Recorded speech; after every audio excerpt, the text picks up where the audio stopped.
guys ever think about that? We talk a lot about entrepreneurial stuff and business stuff here because it's trading is that. And there's a massive fear of stepping out of that comfort zone, right? There's a massive fear of going after your dreams because it's risky. You're doing something, right? 90-10, right? You're doing something that 90% of society isn't doing. You're doing something that everyone else in the world, your mom, your brother, your dad, your friends are saying, are you sure you want to do that? Right? You're going against the grain to accomplish something that many believe has no chance of happening. All because it's your dream and you see the potential reward. And it's so hard to do that, am I right? It's so hard to take that step. But here's the question. What would you do in this world? What would you do in this world if you knew you couldn't fail? If you knew there was zero chance of you failing, would you climb Mount Everest? Would you jump off the highest cliff?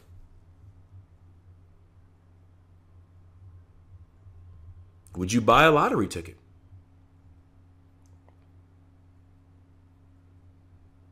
And you know what that tells us? When you have these answers where you guys are like, oh, anything I want. Yes, I would do it. That tells me that the only thing standing in our way is this funky little 4-letter word. Fear. Other known as false evidence appearing real. Fear is what's stopping us. We want to do all this stuff. But every time we go to do it, we create every reason in the world why not to do it. And we spend a lot of energy saying, well, this is why I can't make it. Well, this is why I won't be successful. Well, this is why I'll never be a good trader. What if we flipped that mindset and we took that energy and took all those reasons that we couldn't do it? What if we flipped that and started focusing on all the reasons that we could do it? What do you think that would do to our mindset? It would give us a massive amount of confidence, right? It would put us in a position where we feel like we can't fail. And it's the same thing in trading. It's the same thing in trading with taking a position, right? How hard is it to take a position as a new trader? To actually hit that buy or sell button? It's insanely hard, am I right? Your blood's pumping, your finger is twitching, a little bead of sweat drips down your head, right? The room starts getting real hot and you're like,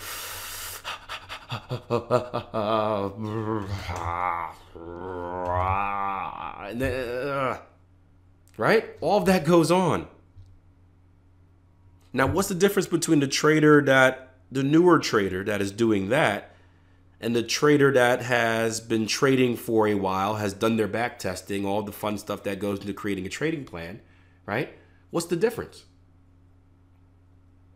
Well, the trader that has been through the back testing, they've been through the grind, the hours, and days, and weeks, and months of testing a strategy and retesting and adding filters and tweaking this and tweaking that, all of the entire walkthrough hell that is back testing. There's like 2 people that like it out there. I always get a comment on YouTube like, Akil, call me crazy, but I like it. Most of us hate it. I like the beginning and the end of it. I hate the middle. But when we're done, when we come through that journey and we come to that walk of Hades, right? We're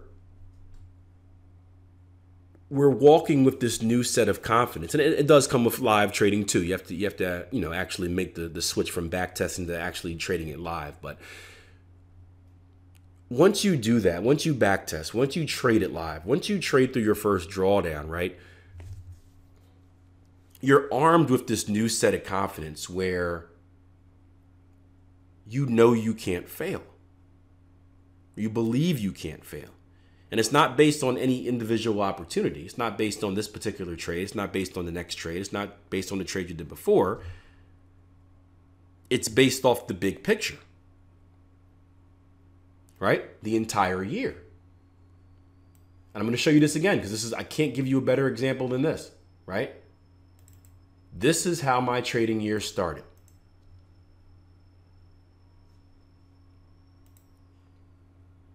This is how my trading year started. I was questioned the other day about my transparency as a trader, and I think there's this trader that got really offended because I wouldn't share with him my personal account statements. And I'm like, look, guys, I'll show you the good and the bad. I look when I'm trading bad, I tell you, I have zero shame anymore. I've been trading naked in this glass house for 5 years with you guys, so I don't care anymore. But it started off really bad. And the only way to get from here to here is what?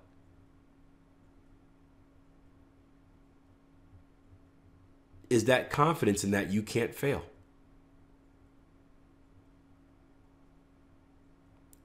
That belief that lead to actions, that lead to results. So as a trader, as an entrepreneur, always think about that. When things get hard, imagine what you would do if you couldn't fail. I like to kind of live my mindset like that. Now, don't take it too literally. Don't actually jump off a very, very high cliff. Don't do that. But in general, disclaimer, Akil is not telling you to jump off a high cliff. I can see it tomorrow. Massive trader suicides. Traders jumping off cliffs, screaming, "I believe." Last known internet login, Akil's live room. Trader thrown in jail for trading suicide cult.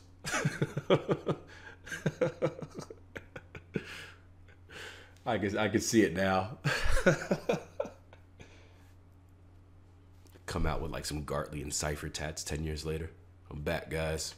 Hardcore. But yeah, good conversation. Chris did ask a question. I'm sorry I missed it. It looks like the gang answered it for you. It said, how do you encounter naysayers? Daniel says, ignore them. Find people with in support of your goals. That's the exact same way. There's two ways you can do it. Ooh, too soon, Gene. Michelle Carter, too soon. But very relevant, but too soon. But yeah, understand there are going to be naysayers. Again, 90% of people. I don't even know where I have this picture at. But there's always a picture I show about the comfort zone and blah blah blah and stuff like that. 90% of the people that you encounter, right? 90% of the people that you encounter, is this it right here? Nope. 90% of the people that you encounter are going to be trapped in this comfort bubble. That's just the way society is. Because nothing can go wrong. There's not a lot of pain in the comfort zone. There's not a lot of pleasure, but there's not a lot of pain. It's just it's comfortable. It's consistent. You can expect what to expect, and there's no fear of failing. So when you do something and you're telling yourself that, hey, I'm going to do something different, of course you're going to receive a lot of naysayers telling you that you can't. And you know why they're telling you that? Because deep down, you're doing something that they're scared to do. It's the same way. If you ever encounter a troll on the internet, if you ever share a trading idea and some internet trader yells at you and is like, oh man, you stink. You know why they're yelling at you? Because they're really yelling at themselves. You're doing something that they want to do, they haven't done, and instead of looking in the mirror and putting blame on themselves, it's much easier and much less painful to shift the blame somewhere else. That's what the naysayers are doing. So if I'm hating on your dream, Chris, it's because I really have the same dream and I'm just too much of a punk to follow through with it. And I'm jealous that you are.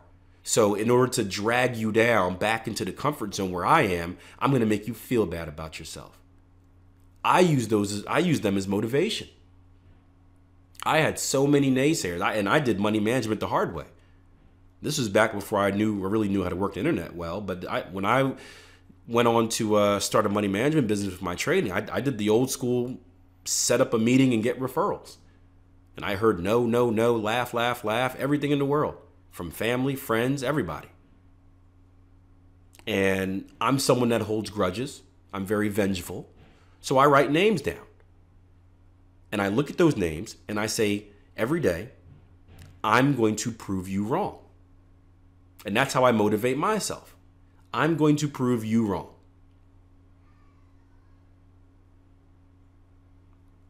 And one of the biggest achievements I have is for people that said no to me back then, some of them are now asking me if I can manage their money.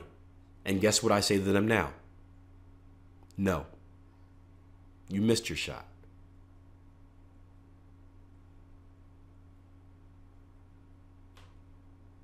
Back then you didn't want me, now I'm hot, they all on me, right? All right, good stuff. Let's look at New Zealand dollar. Data says people would rather sit around and complain about why they can't get what they want instead of taking the initiative, risk it actually take. Yeah. It's just, it's 90-10. So. All right, traders. So I hope you enjoyed today's video. And if you did, please show us by hitting that like button and subscribing by clicking the button right below. If you're looking for more educational content, feel free to head over to our TradeEmpowered.com website or also take a look and you'll see more videos available for you. Have a good one.